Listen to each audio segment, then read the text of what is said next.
ये काल चक्र से निकल कौन सकता है? वही निकल सकता जो इस चक्र के बारे में जाने। ये ऐसे ही समझो जैसे कि चक्रव्यूह की रचना की गई थी, तो उसके अंदर प्रवेश कौन कर सकता है? जो इस चक्रव्यूह के बारे में जानता हो। निकल कौन सकता है? जो उसके बारे में जानता हो कि निकलने का उपाय क्या है। चक्रव्यूह से निकलने का उपाय अर्जुन को ज्ञात था, लेकिन सुभद्रा सो गई थी, इसलिए अभिमन्यु को वो स्मरण नहीं रहा। इसी प्रकार से जब ये हम लोग चक्रों के बारे में सुन रहे हैं, इनका अगर हमें ठीक ठीक ज्ञान ना हो तो निकलने की तो उपाय है ही नहीं। तो घुसे तो हुए ही हैं, निकलने का उपाय है ही नहीं। और कैसे इनका भेदन करना है, अगर वो ना जान पाए, उस समय सो गए, मतलब हमारी बुद्धि सो जाए, तो समझ में नहीं आएगा। इसलिए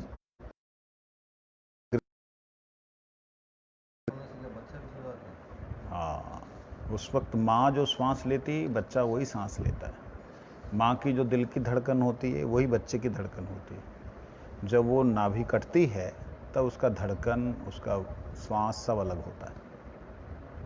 तो नाभि से जिस प्रकार से ये हाथ है, जिस प्रकार से ये हाथ मेरे हृदय से जुड़ा हुआ है, तो मेरी जो पल्स है यहाँ पे, वही पल्स मेरे इस हाथ को मिलेगी, क्योंकि जुड़ा हुआ है, मेन आर्टरीज जुड़ी हुई हैं। तो 3 आर्टरीज, उसमें से 3 नाड़ियाँ होती हैं। वो जो तीनों नाड़ियों से जुड़ा हुआ रहता है, उसी को कई लोगों ने जो कहा ईड़ पिंगला सुषुम्ना नाड़ी, ये कहते हैं यही जो है मणिपुर चक्र के साथ में जुड़ी हुई होती हैं। और वो माँ के साथ जुड़ी होने के नाते जो भी खाना खाना है, बच्चे ने नहीं खाना। जो भी अगर सो रहा, स्वरूप भ्रम होने के कारण ही हम इंद्रियों के विषय में, फिर इस जंजाल में एक के बाद एक कामनाओं में हम फंसते हुए चले गए। वो जो स्वरूप भ्रम है, उसके साथ में हमारे हृदय में किस प्रकार से आगे की आसक्ति इत्यादि आई, इस चीज़ का थोड़ा सा विश्लेषण मैंने आज चिंतन किया था। उसको हम थोड़ा चिंतन करते हैं।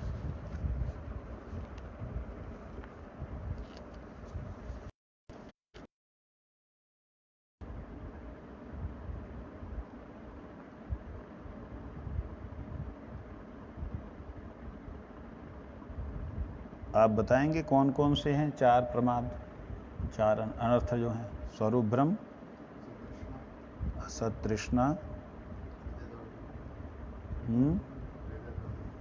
और स्वरूप भ्रम, असत तृष्णा, हृदय दुर्बल्य,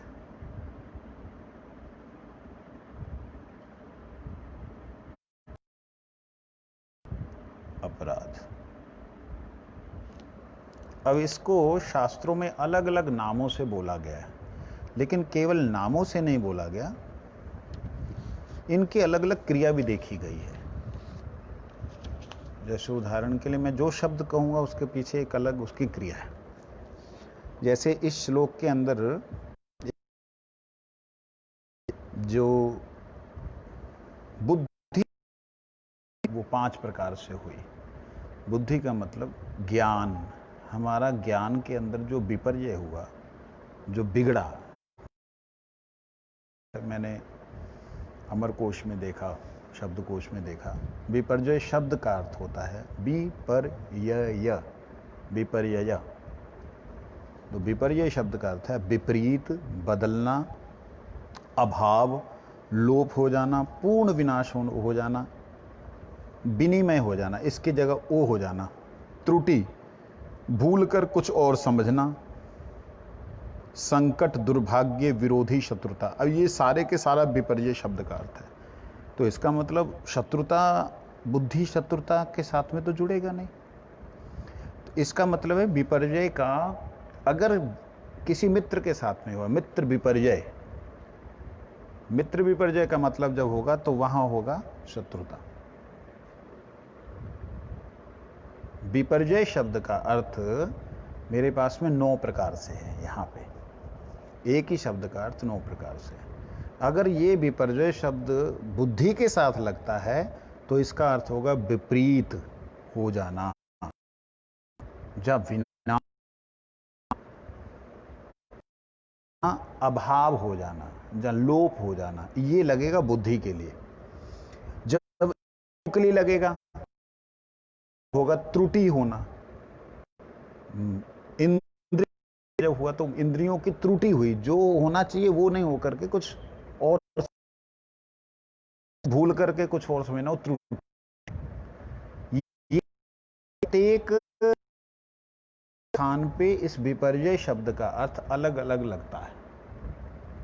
मतलब व्यक्ति के साथ अगर लगता है तब इसका दुर्भाग्य होगा, इसका अर्थ संकट होगा, इसका अर्थ विरोधी होगा, इसका अर्थ शत्रुता होगा। जब यही विपर्जय शब्द जो है जब बुद्धि के साथ लगेगा तो विपरीत होगा, बदलना होगा, अभाव होगा, लोप होगा, पूर्ण विनाश होगा। जब ये इंद्रियों के साथ यही विपर्जय शब्द का प्रयोग कहीं पे भी आप पढ़ेंगे तो ये आएगा त्रुटि होना, भूल कर कुछ और ही समझ लेना, विनिमय हो जाना। विनिमय मतलब इसकी जगह वो समझ लिया। ये है जब हम लोग इसको इंद्रियों के साथ जोड़ते हैं। जैसे आंखों से देखा कुछ, लेकिन 4-5 आदमी एक आदमी को पकड़े, उसके कपड़े फाड़ रहे थे और इसको गुस्सा आया, इसने उठा करके ईंट मार दी, एक आदमी का सिर फट गया। और पास में जब जाके देखा तो किसी पागल के गंदे कपड़ों को फाड़ करके उसको नहला कर उसको नए कपड़े पहनाने लगे थे। तो ये जो है उसकी इंद्रियों का विपर्जय हुआ, जो था वो ना देख करके उसने उल्टा समझा, उल्टा देखा, ये चीज। तो कहते हैं आत्मा का जो सबसे पहले जो अज्ञानता आती है वो आता है भ्रम। भ्रम कब होता है? वो भी उसको भी विपर्जय कहेंगे, आत्म विपर्जय, आत्मा का स्वयं का विपर्जय। उसमें भी उसको भ्रम हुआ। वो भ्रम क्या हुआ? वो भ्रम, वहां तो भ्रम पहली बात है, जब शून्य अवस्था में वहां तो भ्रम होता नहीं है। वही तो, आत्मा को भ्रम तो वहां तो होता नहीं है शून्य अवस्था में। भ्रम तो बाद में होगा जब ज्ञान अल्पज्ञ थोड़ा सा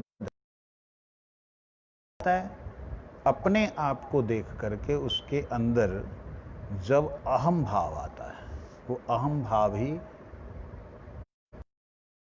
ज्ञानता के कारण, मतलब ज्ञान तो पूरा नहीं है। अब ये देखो 2 चीजें आ गई। किसी ने ये उदाहरण दिया था, 1 गिलास में पानी है, आधा गिलास पानी। आप देख रहे हैं आधा गिलास पानी है, मैं देख रहा हूं आधा गिलास खाली है। आप पानी को देख रहे हैं, मैं खाली को देख रहा हूं। दोनों बातें सही तो हैं।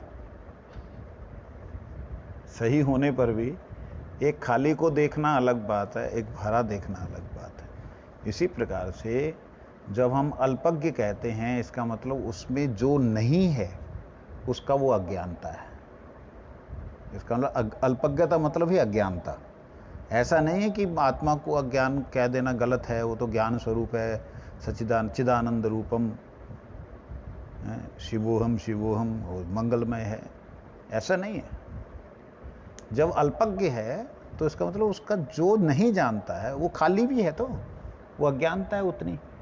जितना जानता उतना जानता है, जितना नहीं जानता उसमें तो अज्ञान ही है। कहते उस अज्ञानता के कारण अहम भाव जागृत होता है, और अहम भाव के कारण ही उसका प्रिय बोध और अप्रिय बोध जागृत होता है। प्रिय और अप्रिय, और इस प्रिय और अप्रिय के बाद में उसको एक रह जाता है कि मर ना जाए कहीं, मर ना जाए कहीं, मैं मर ना जाऊं, मैं मर ना जाऊं। ये 5 प्रकार के विपर्जय आत्मा के होते हैं।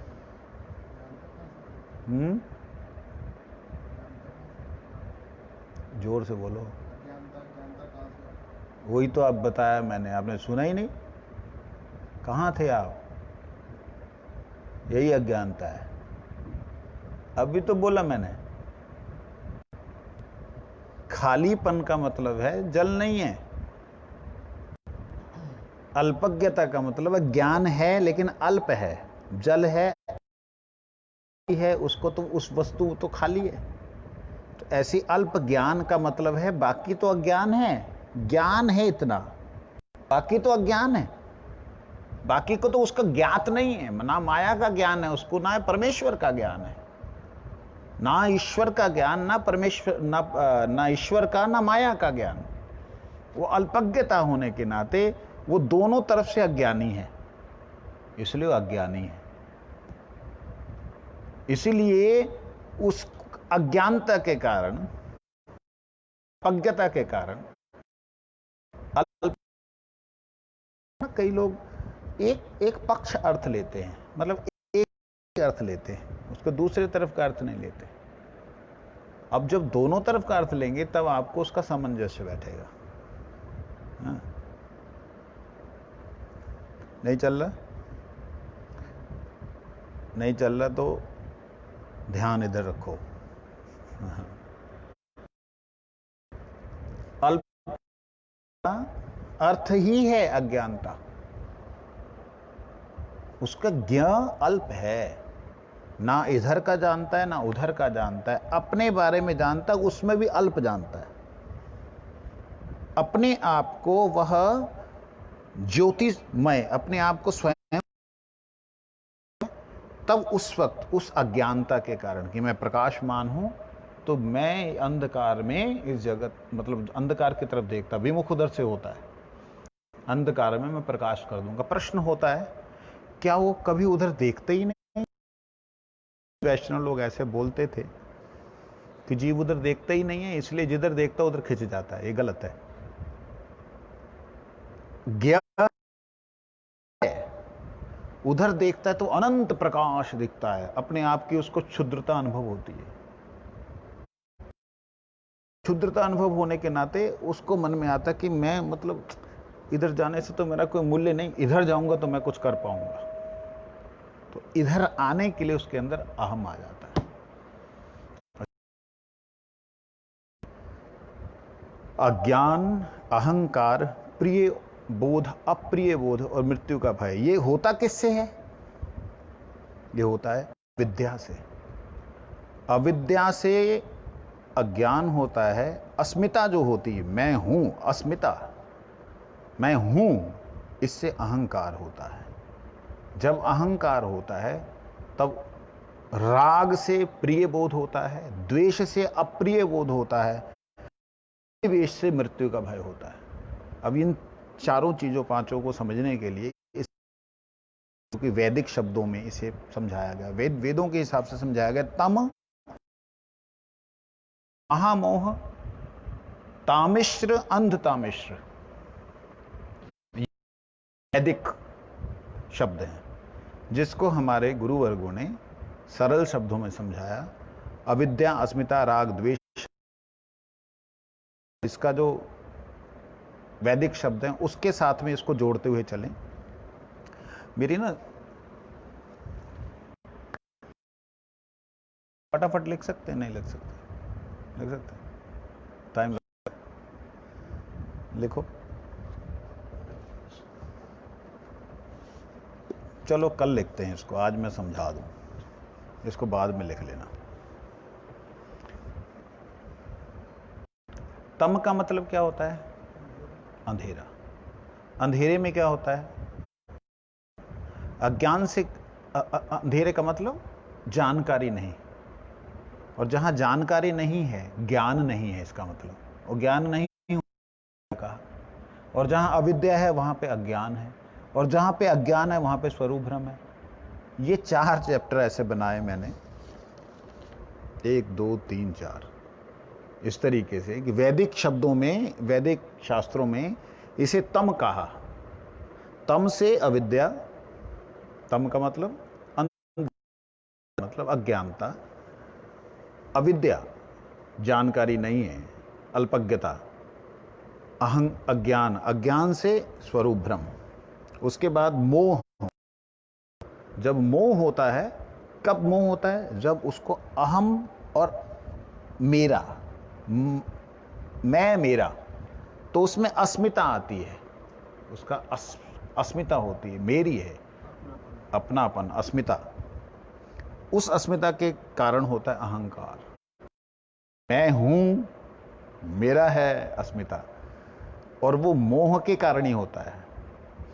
उसके कारण से असत तृष्णा होती है। असत जो नित्य नहीं है उसके प्रति तृष्णा होती है, उसको रखने की इच्छा होती है। और जहां पे असत तृष्णा होती है, उसके मोह के बाद महामोह। मोह तो हुआ अहंकार, महामोह राग, जाना, दीवाना हो जाना, उसके बिना रह नहीं सकना, और मर जाना, प्रिय बोधत्व, उसके प्रति प्रेम, हाय उसके बिना मेरा जीवन तो खत्म। प्रिय बोध कहते, यही प्रिय बोध जो है हृदय की, ये चारों एक साथ चल रहे हैं। उसके बाद है तामिश्र। तामिश्र का मतलब होता है जहां पे तमो धर्म पूरी तरह मिश्रित होने लग गया। किसके साथ में? मोह के साथ में, महामोह के बीच होने लगा, तब वो राग की जगह द्वेष बनने लग गया। तामिश्र से द्वेष, और द्वेष का मतलब है अप्रिय, मेरा नहीं है, मेरा विद्वेषी है। अप्रिय होने से उसको द्वेष होगा, और द्वेष होने का मतलब फिर है अंधता मिश्र, कि मरने वाला हूं नहीं मैं, मरने वाला नहीं है। अंधता मिश्र, हाँ, अंधता मिश्र जो है मरने वाला, अभिनिवेश इस शरीर में है, अभिनिवेश इस शरीर में होने के नाते मृत्यु का भय रहेगा। तो ये चारों के चारों ऐसे। और हृदय दुर्बल्य के बाद अपराध। अपराध तो जो है वो मृत्यु और जन्म के अंदर आता ही। अपराध व्यक्ति तभी करता है जब उसको, इसमें चार चीजें हैं, स्वरूप भ्रम, असत तृष्णा, हृदय दुर्बल्य और अपराध। ये चारों के अंदर हृदय दुर्बल्य में प्रिय और अप्रिय, प्रिय बोध और अप्रिय बोध, ये दोनों आते हैं हृदय दुर्बल्य के अंदर। जहां पे अपराध आते हैं, उस अपराध में मृत्यु और द्वेष के कारण जो है। हाँ, तो इन सब वस्तुओं से निकला कैसे जाए, प्रश्न ये आता है। कहते अभी ये प्रश्न इस श्वेता, ये अभी नहीं आया, श्वेताश्वतर उपनिषद जो है इसके अंदर अभी ये प्रश्न नहीं आया। इसके अंदर प्रश्न बाद में आएगा। जब बाद में आएगा मेरे ख्याल से तभी इसको हमको निकल आगे बढ़ते हैं कि आगे वो नदी के रूप में किस तरीके से ले रहे हैं। अभी हम लोग सुन रहे थे चक्र के रूप में कैसे, अभी नदी के रूप में उन्होंने कैसे लिया है। पंचश्रोतो अंबु पंचयोरुग्रवक्रा पंच प्राणोर्मी पंचबुद्धयादिमूलां पंचावरता दुःखोघवेगां पंचाशत् भेदां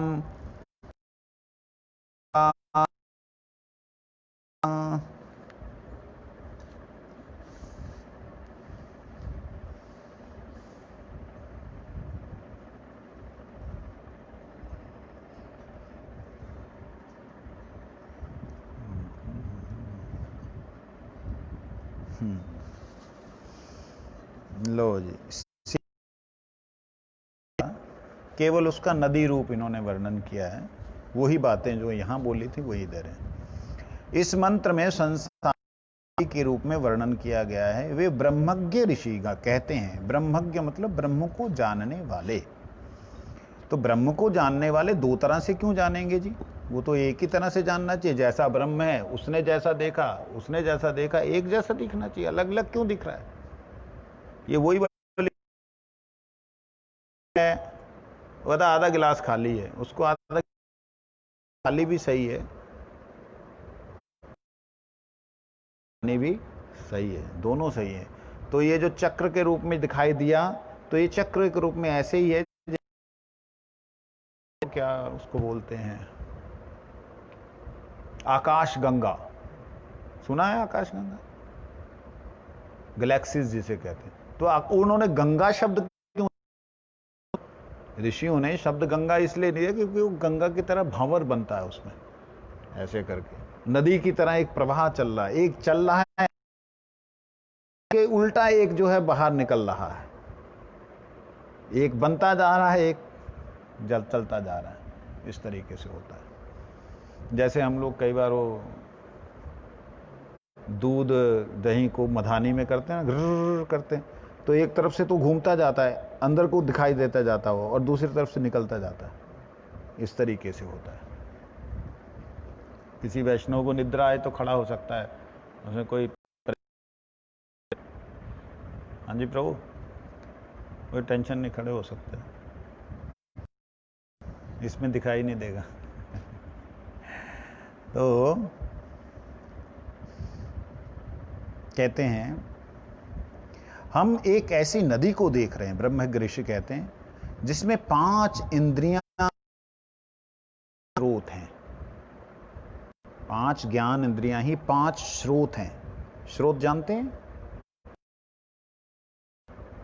वेग, स्रोत का बहाव, बहाव है, बहाव, प्रवाह है, ये वेग है, ये ही उनका स्रोत है।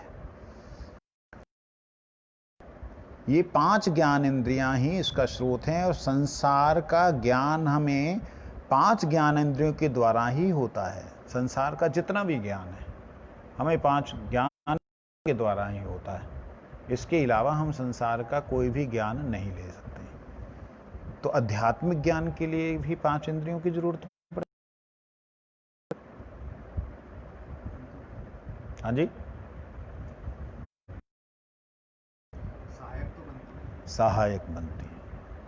ये इंद्रियां ना भी रहें, जब आत्मा है तब इन इंद्रियों के बिना ही आत्मा, इस शरीर के बिना ही, इस मन बुद्धि अहंकार के बिना ही आत्मा जो, हाँ जी, जागरण तक के लिए इन इंद्रियों की जरूरत है, जागरण के बाद नहीं।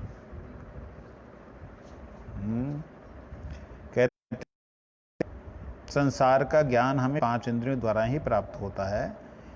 इन्हीं में से होकर संसार का प्रवाह बहता है, इन्हीं में से होके बहता है। कैसे बहता है, कोई उदाहरण दे सकते हैं आप? संसार का प्रवाह इंद्रियों से होके ही बहता है, कैसे उदाहरण देंगे? बोलो।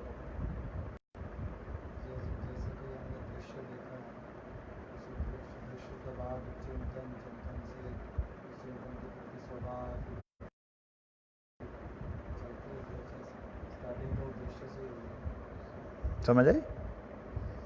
मतलब सारे का सारा जो संसार का प्रवाह है, जो बह रहा है, बहाव है, वो दृश्य के प्रति आप भी बह रहे हैं,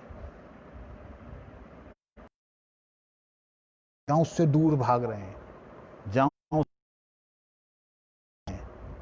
जहां उसको देख करके रुक जा रहे हैं। ये जो है, ये बहाव है, इसको बहाव कहते हैं। कानों से सुना, किसी ने कुछ अच्छा बोला, करता है 10 आदमियों को वहीं पे लेके जाऊं जिन्होंने मेरे बारे में अच्छा बोला है? देखो ये हमारे महाराज जी हैं, बड़े बढ़िया, क्योंकि इन्होंने मेरे बारे में अच्छा बोला था, और हो सकता है इसके भी वो अच्छा बोला। जिसने बुरा बोला वहां बुद्धि खराब हो जाती, नहीं यहाँ नहीं ले जाना। तो मतलब हमारी जो प्रवाह है नदी का, एक आगे भी इसके बारे में बतला रहे हैं, ये ऐसे घुमावदार है। घुमावदार जानते क्यों है? ऐसे सांप की तरह जहां पे हमारी बुद्धि को ठोकर लगती है, मेरा अपमान हुआ था, मैं ले जाऊंगा, पता नहीं फिर दोबारा ना करवा दें, तो वो मुड़ जाती वहां से, नहीं वहां नहीं जाना। अपने विषयों के प्रति आसक्ति की इतनी वेगशाली है, बहुत ज्यादा भयंकर तेज वेग है, वेग के ऐसे वेग हो तो अलग बात है, सीधा वेग हो, ऐसा घुमाव हो तो बड़ा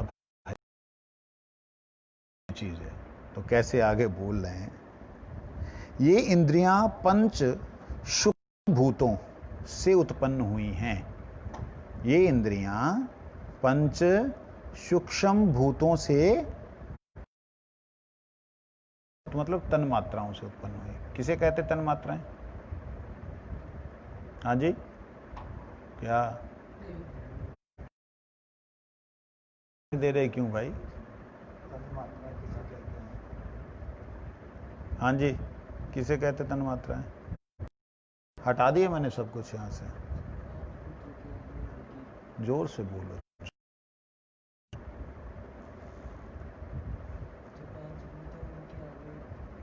पांच भूत जो हैं, अच्छा बोलो उसको।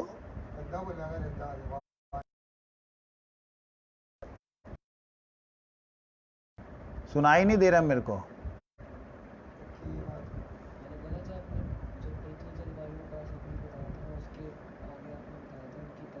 क्या है?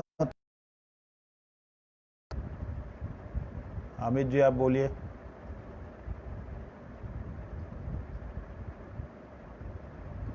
तन मात्राएं, चलिए तन मात्राएं समझ में नहीं आ रहे, विषय क्या है?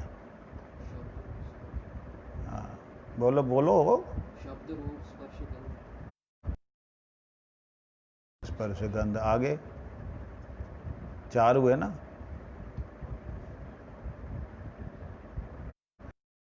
विषय के बारे में जानने की बात हो, ज़्यादा दूर मत जाया करो, अपने यहीं पे देखा करो।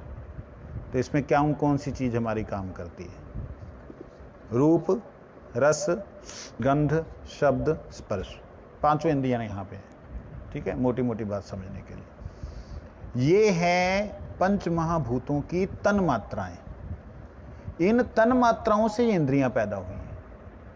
इंद्रियां जो बनी हैं, ज्ञान इंद्रियां, इन तन मात्राओं से बनी है। मतलब अब इससे ये पता लगता है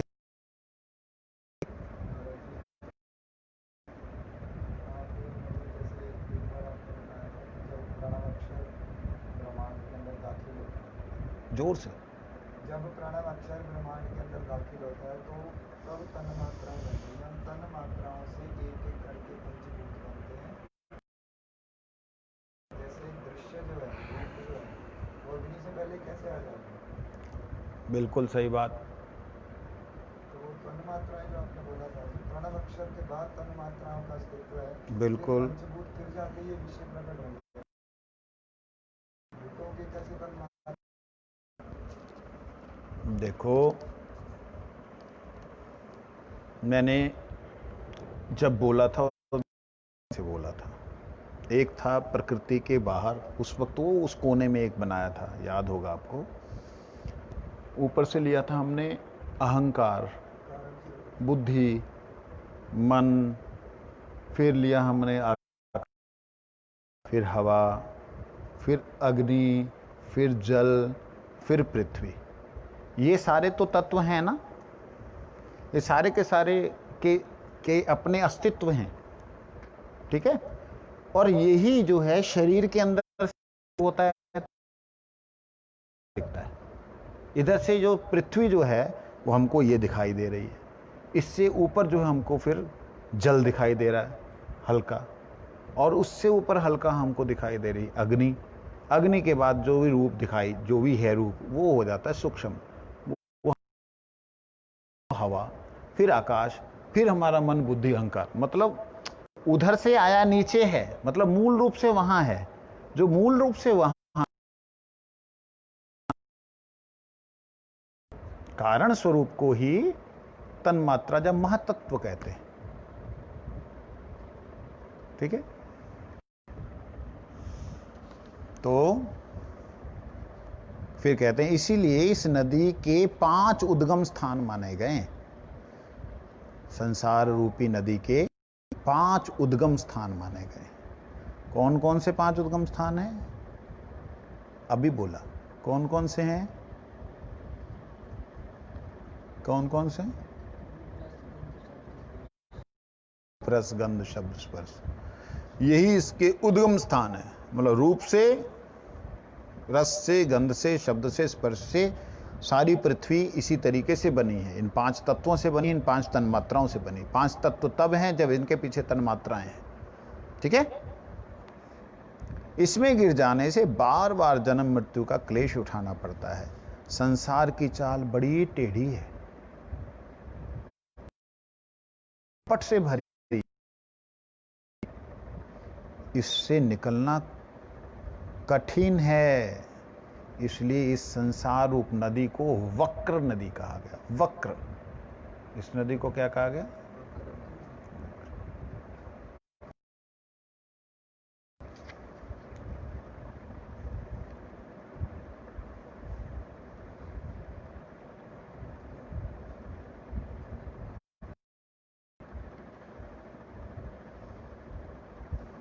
थोड़ा ध्यान से सुनिए, फायदा होगा।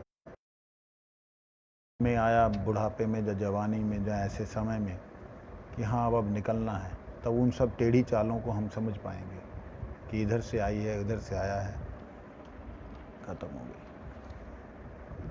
इधर से आया, उधर से, नहीं तो ऐसे जीवन निकल गया, आगे भी निकल जाएगा, उसका कोई लाभ नहीं होगा। वक्र मतलब होता है टेढ़ा, बड़ी वक्र है। जगत के जीवों में जो कुछ चेष्टा हलचल हो रही है, वह प्राणों के द्वारा ही भी इस संसार में हलचल हो रही है। वो प्राणों के कारण से हो रही है। प्राण का मतलब क्या होता है? प्राण शब्द का अर्थ क्या है? सांस को कहते हैं।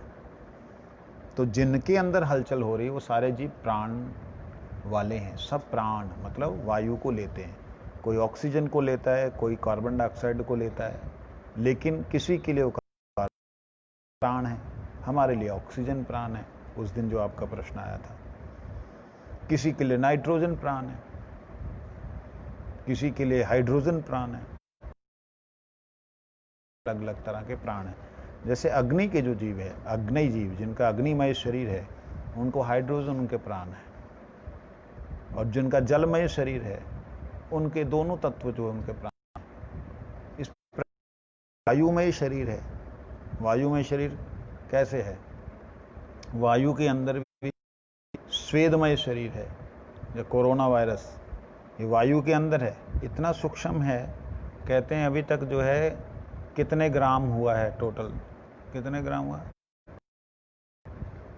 पूरे विश्व में जो कोरोना फैला? अगर उस सारे के सारे को इकट्ठा कर लिया जाए तो कहते अभी तक जो है 12-13 ग्राम ही है। वो पहले था।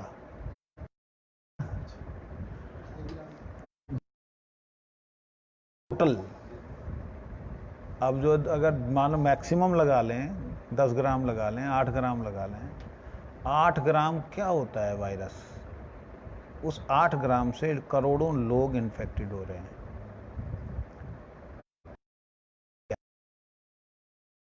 के अंदर का वो रूप है, उसके अंदर उस रूप की सूक्ष्मता इतनी है कि हम आंखों से ना देख पाएं तो इसका मतलब है नहीं, ऐसा नहीं, वो है। तो ये जो प्राण है, उसके प्राण क्या हैं? उसके प्राण है सलीवा, हमारी जो नाक के अंदर जो ये जो श्लेष्मा, जिसको बलगम कहते हैं, ये उसका प्राण है। उसको जैसे मिलेगा तो वो जी जाएगा और पैदा कर देगा, साथ साथ ही ठंडक से नाक से तो और ज़्यादा पैदा कर देता है। अगर वहाँ नहीं रहा, पेट में गया तो खांसी हुई, निकल गया, निकल सकता है। जो निकलेगा तो सामने वाले को परेशान करेगा। तो कहने का मतलब कि ये प्राण जो हैं प्रत्येक जीव के लिए अलग अलग तरह से हैं। अग्नि में जो जीव में प्राण है, जल जीव है, उनका जल में ही उनका प्राण है। ऐसे ही भूमिगत जो जीव हैं, उनका भूमि के अंदर से ही उनका प्राण है। मतलब प्राण वायु मतलब केवल मात्र ऑक्सीजन नहीं माननी चाहिए। पहले हम प्राण वायु को केवल ऑक्सीजन शब्द बोलते थे, जो उचित नहीं था। इसलिए ही सारे संसार के अंदर तरंग माला चल रही। तरंग जानते हैं, में तरंग उठती है, नहीं तो शांत हो जाए। अगर ये तरंग ना चले, मतलब किसी के प्राण निकले तो एक तरह की वो, किसी ने प्राण लिए, तो पृथ्वी में जो संसार चल रहा है, जन्म मृत्यु का सागर, ये सारा का सारा तरंगों से चल रहा है। वो तरंग है प्राण। कहते इसलिए प्राणों को इस भव सरिता की माला कहा गया है। नदी में हलचल तरंगों से होती है। 5 ज्ञानेंद्रियों के द्वारा होने वाले चक्षुष आदि 5 प्रकार के ज्ञानों का आदि कारण मन है। आदि कारण 5 से जो 5 विषयों को लेते हैं हम, उसका आदि कारण मन है। आदि कारण मन होने का मतलब होता है जिसके बिना ये इंद्रियां कोई भी क्रिया नहीं करती हैं। इंद्रियां होने पे भी इंद्रियां क्रिया नहीं करती। अगर मन साथ में, मैंने पहली बार बहुत बार दे चुके हैं, आगे चलते हैं। ये मन ही संसार नदी का मूल है। अब मन को इन्होंने सबसे श्रेष्ठ बता दिया। इंद्रियों से पंचतत्व शरीर, इस शरीर से श्रेष्ठ ये इंद्रियां, इंद्रियों से श्रेष्ठ मन। अब मन के ऊपर इन्होंने पूरा जोर दे दिया कि मन ही सबका कारण है। क्या मन बंधन मोक्षैव कारणम, कल के अध्याय में था। हाँ, कहते हैं सारा संसार मन की ही कल्पना है। ये संसार जो दिख रहा है कल्पना है, मन की ही कल्पना। लो जी, कल्पना बोल दिया। झूठा तो नहीं बोला, कल्पना बोला। कल्पना में काल्पनिक होने है तो सही। कहते कैसा है, मन के नाश हो जाने पर जगत का अस्तित्व नहीं रहता। मन अगर किसी ने खत्म कर दिया तो जगत का अस्तित्व नहीं रहेगा। मन खत्म करने का क्या, बड़े बड़े ऋषियों ने, बड़े बड़े महापुरुषों ने, बड़े बड़े संतों ने बड़े बड़े उपाय बोले हैं। रघुनाथ दास गोस्वामी पाद ने तो मन शिक्षा ही लिख डाली।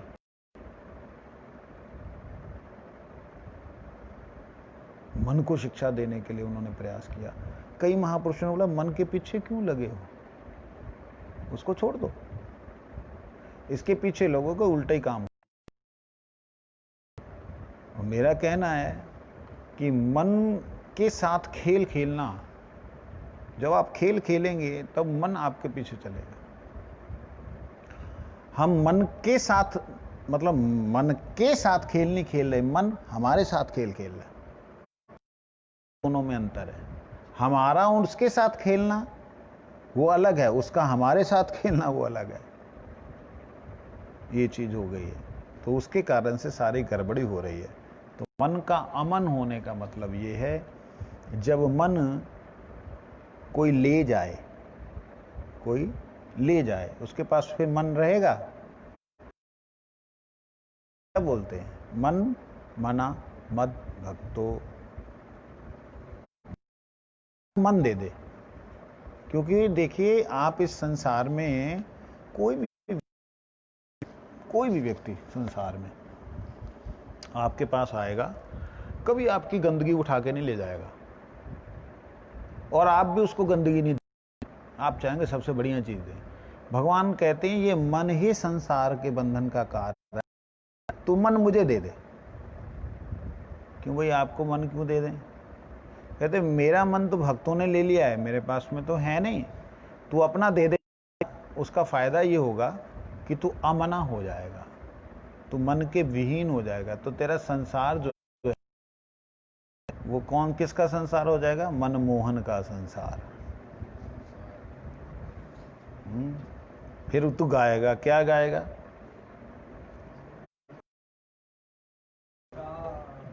क्या गाएगा?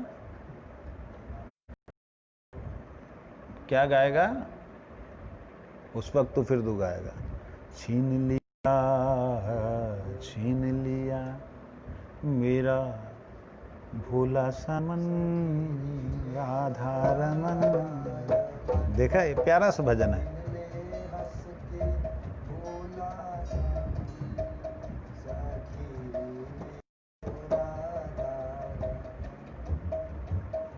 छीन लिया मेरा प्यारा सा मन, राधा रमन, प्यारो राधा रमन। छीन लिया मेरा हंस के ये मन, तो प्यारे नहीं खींच। तो ये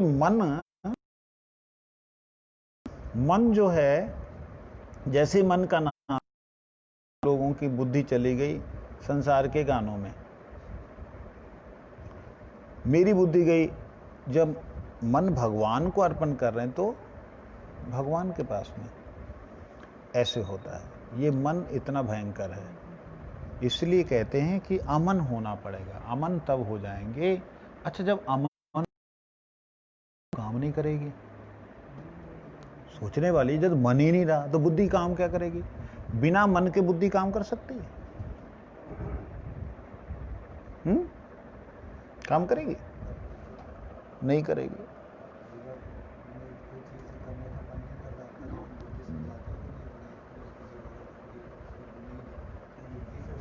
बुद्धि, लेकिन मन तो होता है ना, मन तो होता है। तो बुद्धि भी,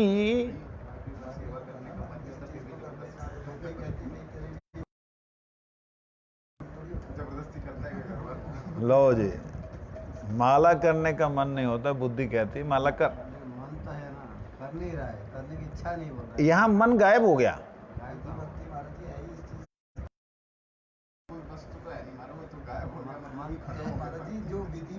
स्थूल है मन, अगर देखा जाए आत्मा के सामने मन स्थूल है। लेकिन जो भी हो, कहने का मेरा मतलब है कि जो हम लोग मजाक कर रहे हैं ठीक है, लेकिन मन जो है वो कहता है तो बुद्धि की कोई भी ऐसी स्थिति जो का वो व्यक्ति किस अवस्था में पहुंच जाता है, वो अवस्था होती समाधि की।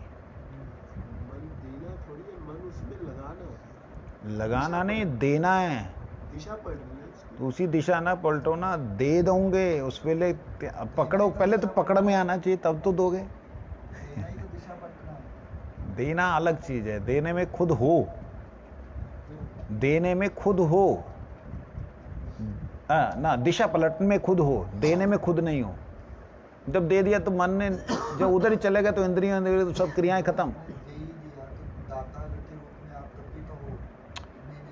हाँ, जब दाता के रूप में होने पर भी उस वक्त क्रियाहीन हो जाएगा व्यक्ति। और उस वक्त क्या होगा? भगवान फिर ददामि बुद्धि योगम, तब मैं उसे, श्लोक को भी थोड़ा सा बोलेंगे। अनन्यस्य चिंते ये जना पर्युपास्ते, ना ना ना